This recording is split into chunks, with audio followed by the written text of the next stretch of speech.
A držíš sama zpátky? No jasně, jde na kouče. Navíc dává pozor na auta i na zvířata. No, to máme. Tak, fajn. Tak se uvidíme doma,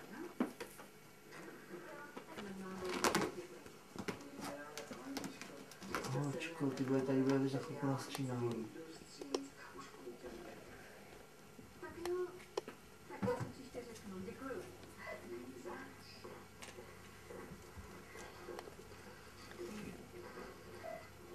Ty dnešní děti jsou takový zvláštní, nezdat se vám. Ryby, žel, mrtvoly. To víte, že když se mluví na prostě, že sežere vlastního pána, tak co se z toho jako vězí.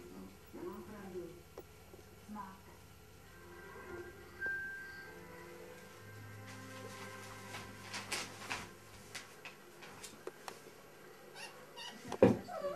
Jsem se mi to radila, ale nedivím se to.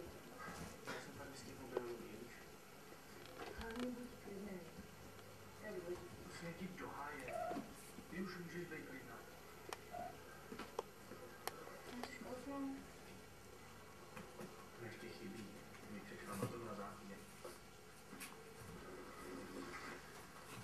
Oznámilo součet všech škod, které povodení přinesla. Celkově v kraji přesáhly 8 miliard 200 milionů korun. K tomu další 2 miliardy za Ústecko. Tím se do historie zapsali jako třetí nejničivější. Odhadem se z nich bude Liberecko vzpamatovávat. Je Lucka Kádlová a řekne nám víc. Hokejové Pardubice opět zničili pohár pro mistra, tentokrát na soukromém večírku u Dominika Haška. Dozvíte se ve sportu. Zůstaňte s námi. Hudební hvězdy, šílící fanoušci a neuvěřitelné roby. V Los Angelese předávali ceny MTV za hudební videoklipy.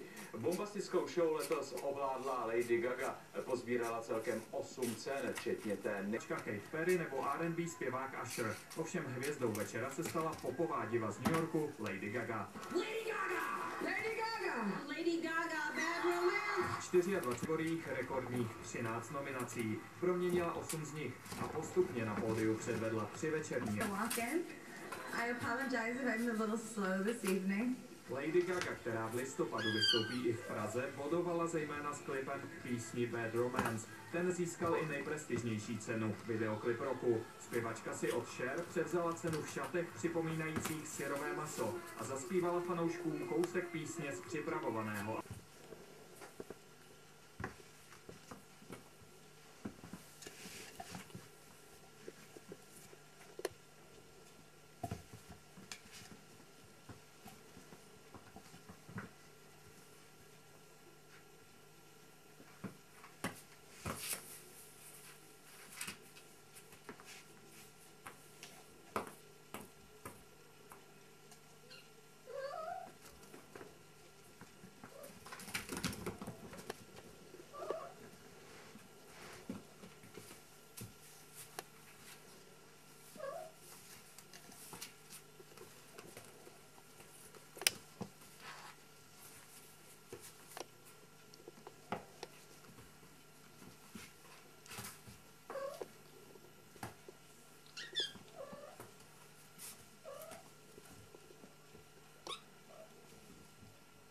Thank you.